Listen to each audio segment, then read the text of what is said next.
আমার ছেলে হয়েছিল সিজারে, এরপরে আমি অনেকটাই মোটা হয়ে যাই। সিজারের পরে নাকি মেয়েরা মোটা হয়ে যায়, তাহলে এখানে আমার দোষ কোথায়? মোটা হয়ে যাওয়ার কারণে আমার স্বামী আমাকে শারীরিকভাবে মানসিকভাবে এতটাই অত্যাচার করে যে আমি নিজেকে শেষ করে দেওয়ার সিদ্ধান্ত নেই। বাচ্চা হওয়ার আগে আমি অনেক সুন্দর ছিলাম, চিকন ছিলাম, কিন্তু বাচ্চা হওয়ার পরে বাচ্চার খেয়াল রাখতে গিয়ে রাতের পর রাত জেগে কাটিয়েছি আমি। বাসার সবাই নাক ডেকে ঘুমালেও আমার রাতে ঘুম হতো না, তবুও ঘর ভর্তি লোক থাকতেও কেউ এসে বলতো না, বাচ্চাটাকে দেও, তুমি একটু এবার ঘুমাও, রাতে তো ঘুমাতে পারোনি। রাতে বাচ্চা কান্নাকাটি করলে শ্বশুর, শাশুড়ি, ননদ, এমনকি আমার স্বামীও অনেক বকাবকি করত।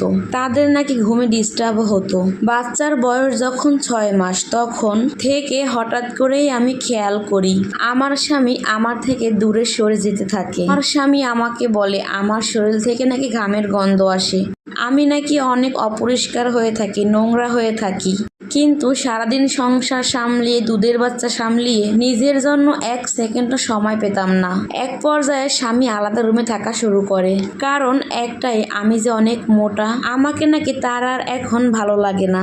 অথচ দেখেন, তাকে বাবা ডাক শোনানোর জন্য আমার ফিগার নষ্ট হয়েছে, আমার চেহারা নষ্ট হয়েছে, আমি মোটা হয়ে গেছি।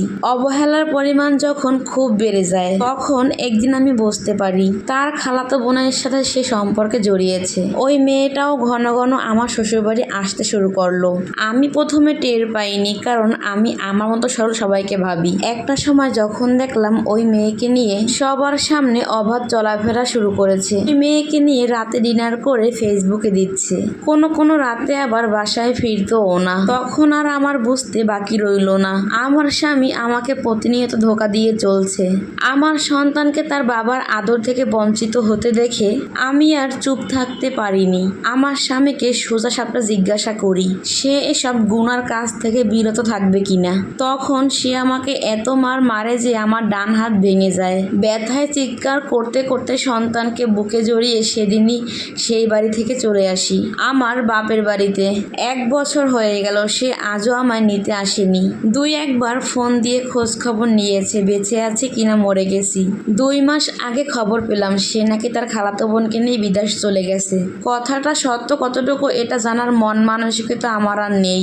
আমি আজও তাকে ভালোবাসি, কারণ সে আমার সন্তানের বাবা। সে যদি অন্য কারোর সাথে ঘর বেঁধে সংসার করে কি হয়, তাহলে সেই খবর আমি নিতে যাব না, কারণ মানুষের থেকে শোনা খবর অনেক সময় ভুলও হতে পারে। আর যদি খোঁজ নিয়ে জানতে পারি সে অন্য কারোর সঙ্গে সংসার বেঁধে সুখে আছে, তাহলে এই যন্ত্রণা নিয়ে আমি বাঁচতে পারবো না। আমি এখনো বিশ্বাস করি সে আমার